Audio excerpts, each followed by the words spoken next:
Hey y'all, it's Miss Godwin. So I guess this video kind of goes out to Trinard, who keeps trashing me in seventh period, about how I'm not enough like Tom Ritchie. So here goes nothing. Um, so kind of to continue this review of our free response questions for our absolutism constitutionalism test. To what extent did the balance of power remain intact in Europe between 1600 and 1715? The first question we kind of want to answer or ask ourselves and answer is, what is the balance of power? And ideally, the balance of power is the idea that power is equally balanced among the states in Europe. The thing is that's probably not going to be true, right? You have a few countries that are kind of powerful while the other countries just kind of, what's the word I'm looking for? Suck. Yeah, they're not doing so well. So kind of want to think about who's holding the power in Europe. And that's what we think about when we think about the balance of power. And I kind of like to refer to it as like who's holding the balance of power. So what countries are powerful at that point in time. So we kind of want to think about within that who holds power in 1600. In other words, who are the powerful states in 1600, and how is that changed by 1750? And the big way to measure that change and to see that change is through warfare. When you're fighting a war, you always have a winner, you always have a loser. And your winner's probably feeling pretty good. They've probably gained a lot of good stuff. Your loser maybe not feeling so good. And when we're thinking about the change in the balance of power, kind of a prime example would be these guys right here. The Habsburg Empire. That's them in 1600. They're feeling really good. They've got a massive amount of territory. By 1715, they're really just regulated to that Austria area, that like kind of dark yellow on the map. So we see things change, and we'll see that they lose their power from fighting and honestly losing wars. So kind of see that play out. And what I kind of want to look at is a map of 1600 Europe and a map of 1750 Europe to kind of decide, okay, who's powerful? How's that changed? That's what we're kind of talking about when we're saying, okay, does it remain intact? Do the same countries remain fairly powerful, about the same power? Yes, no, maybe so. So first, let's kind of start, like, I guess, yeah. We'll start kind of top leftish. Let's think about England. How are they feeling in 1600? Feeling pretty okay. They're coming off a pretty big win in the Spanish Armada, crushing Spain's navy, which is a pretty great time because now they have the most powerful navy in the world. Moving into the middle of the 1600s, there's kind of a hiccup, 1642 to 1649, the English Civil War. But I'll tell you why that's a good thing and why that makes them even stronger, because it brings on the Glorious Revolution of 1688. Right now, they're a constitutional state. Now the people are deciding things. They're going to have very little conflict from that point forward. So that's actually a really awesome thing. I'm like on board with John Locke with that. It's a pretty cool thing. If we think about by 1713, when the War of Spanish Succession is over, the Treaty of Utrecht is signed, England has gained even more territory. They pretty much have total control of the New World because Spain is out of it. They can't handle it anyway, and they gain the Asiento, which is the slave trade. England's easily the major power, I'd say, in all of Europe. So they go from being pretty powerful to a huge empire. That's change, right? It's positive change, but it's still change.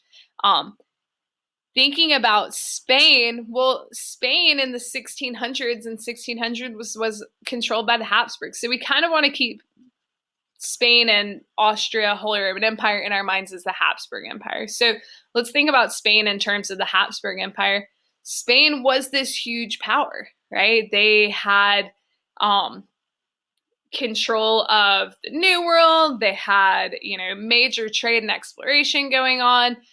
They had that religious uniformity. They're killing the game. And their downfall really begins in 1588 with the defeat of the Spanish Armada, but things are just going to get worse for Spain as a country, as a state. In 1648 or 1618 to 1648, but in 1648, they're going to be fighting in the 30 Years' War, and the Habsburgs lose. And so that's a huge economic blow to Spain. That's a huge blow to their economy, to their military.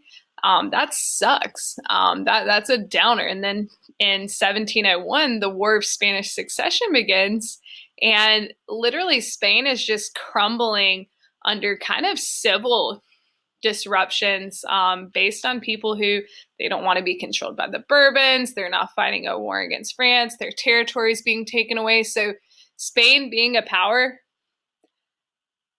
they go from kind of in 1600 to being pretty powerful still, even still after the defeat of the Spanish Armada, to being absolutely irrelevant by 1715, whatever that date is.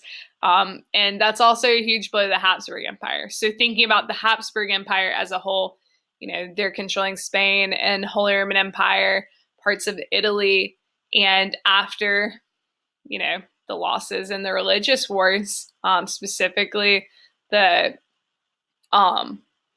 again, 30 Years' War, War of Spanish Succession, they've lost a lot of land. They're regulated to that Austrian area, and they're still dealing with issues. So I would say for the Habsburgs, they go from being pretty powerful to having very little power, just trying to hang on. And we see them just trying to hang on with okay, we can only be Catholic. Charles VI, pragmatic sanction, it has to stay together. So still having the issues with the Balkan states and all the different nationalities. So they've gone from being a major power to being pretty weak. Thinking about France, 1600, France is feeling pretty good. The French Civil Wars have ended. They're doing pretty well, and they're only going to grow in power with Louis the 14th. Why is that? It's somewhat true growing in power, but some of it's kind of the illusion of power. So, we've got Versailles, we've got this big military, Louis is really killing the game, but he's going to start losing wars. And that's going to kind of be the story for France, is gaining power, screeching stop with all these wars. We could think about France gaining a whole lot of power in 1648, courtesy of Cardinal Richelieu kind of fighting, giving that knockout blow to the Holy Roman Empire. Now they're the power in mainland Europe. But again, those wars in the late 1600s, 1700s that Louis is fighting and not really winning, that's making everyone kind of hate France and fight against France and gang up on France.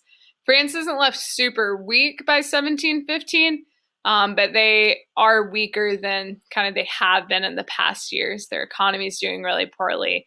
The rest of Europe's kind of keeping an eye on them. Military obviously isn't very powerful, and the people are getting pretty angry about the whole economic situation. Other countries we could think about, well, the Ottoman Empire, no, they're not European, but they are in Europe, right? 1600, they're doing really well. They're obviously in a lot of Europe. But think about by 1715, we said they're being driven out of Europe, right? 1683, we're knocking them out of Europe, that final siege of Vienna. So they kind of can't handle the pressure of Austria and Russia wanting to expand. Poland, Lithuania, holding a big part of the power, big part of the space in Europe. The liberum veto thing, right? Everything has to be unanimous. That's going to cause Poland to crumble in a major way. Italy, weak, still weak. So if we're thinking about, okay, who's powerful? Great Britain, doing pretty well. France, like we said, maybe not doing terribly, but not doing so great. Spain, rip them. Austria, same thing. Prussia coming out of the 30 Years' War. Prussia's not even a thing. You want to talk about a change in the balance of power? Prussia's not even a thing until 1648. and then it becomes a thing and it becomes one of the most powerful states in Europe overnight because they're devoting all this money to the military. They're helping fight against Louis the 14th. It's a cool thing to be Prussian. And then Russia, they're growing bigger and they've got Peter the Great kind of coming into power. So we'll give it to Russia. Russia was like totally irrelevant as Muscovy. Well, now they're at least Russian. Now they're a growing empire on the scene.